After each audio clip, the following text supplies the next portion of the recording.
Those Shoes by Maribeth Boelts, illustrated by Noah Z. Jones.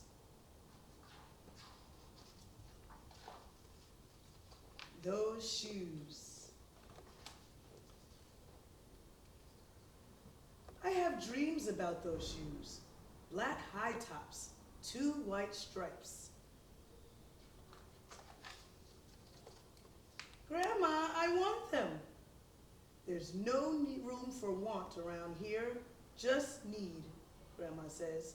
And what you need are new boots for winter. Brandon T comes to school in those shoes. He says he's the fastest runner now, not me. I was always the fastest before those shoes came along. Nate comes to school in those shoes. Antonio and I count how many times Nate goes to the bathroom. 7 times in one day, just so he can walk up and down the hall real slow. Next, Alan Jacoby and Terrence each get a pair.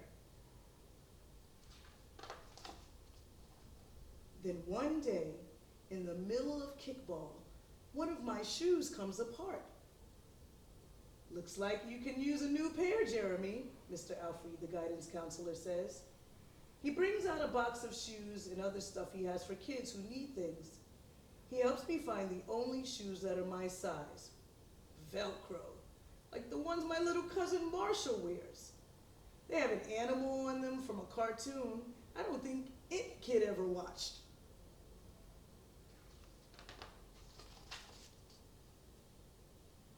When I come back to the classroom, Alan Jacoby takes one look at my Mr. Alfrey shoes and laughs.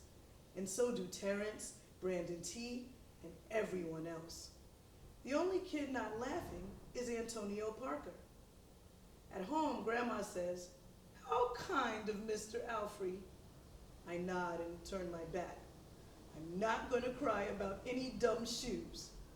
But when I'm writing my spelling words later, every word looks like the word shoes, and my grip is so tight on my pencil, I think it might bust.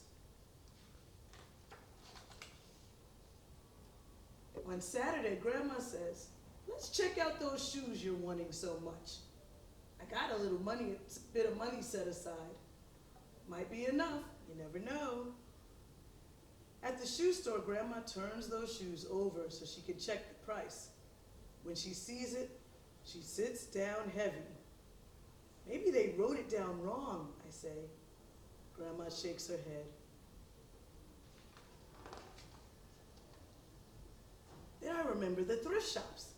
What if there's a rich kid who outgrew his or got 2 pairs for Christmas and had to give one of them away?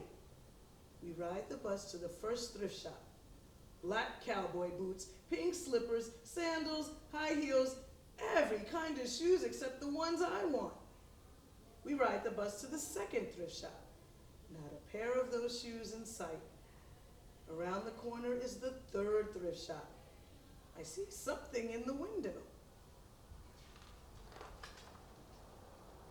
Black shoes with 2 white stripes. High tops. Perfect shape. $2.50. Those shoes! My heart is pounding hard as I take off my shoes and hitch up my baggy socks. "How exciting," Grandma says. "What size are they?" I shove my foot into the first shoe, curling my toes to get my heel in. "I don't know, but I think they fit." Grandma kneels on the floor and feels for my toes at the end of the shoe. "Oh, Jeremy," she says, "I can't spend good money on shoes that don't fit." I pull the other shoe on and try to walk around. They're okay," I say, holding my breath and praying that my toes will fall off right then and there. But my toes don't fall off. I buy them anyway with my own money, and I squeeze them on and limp to the bus stop. At home, a few days later, Grandma puts a new pair of snow boots in my closet and doesn't say a word about my 2 big feet shuffling around in my 2 small shoes. "Sometimes shoes stretch," I say. Grandma gives me a hug. I check every day, but the shoes don't stretch. I have to wear my Mr. Alfred's to school instead. One day during math, I glance at Antonio's shoes. One of them is taped up, and his feet look smaller than mine. After school, I head to the park to think. Antonio is there, the only kid who didn't laugh at my Mr. Alfred shoes. We shoot baskets. A loose piece of tape on Antonio's shoe smacks the concrete every time he jumps. I think I'm not gonna do it. We leap off the swings. I'm not gonna do it. We race from one end of the playground to the other. I'm not going to do it, I say. Do what? Antonio says, breathing hard. Grandma calls me for supper and invites Antonio over too. After supper, he spies my shoes. How come you don't wear them? Antonio asks. I shrug.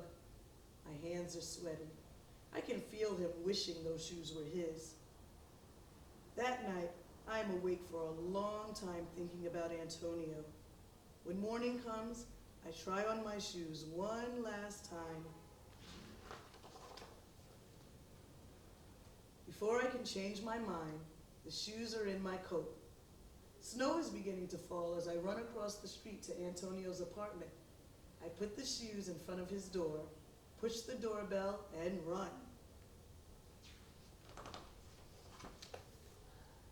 At school, Antonio is smiling big in his brand new shoes. I feel happy when I look at his face, and mad when I look at my Mr. Alfred shoes. But later, when it's time for recess, something happens.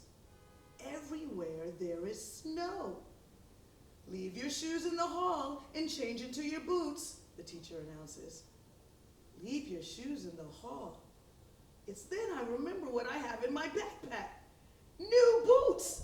New black boots that no kid has ever worn before. Standing in line to go to recess, Antonio leans forward and says, "Thanks." I smile and give him a nudge. Let's race. The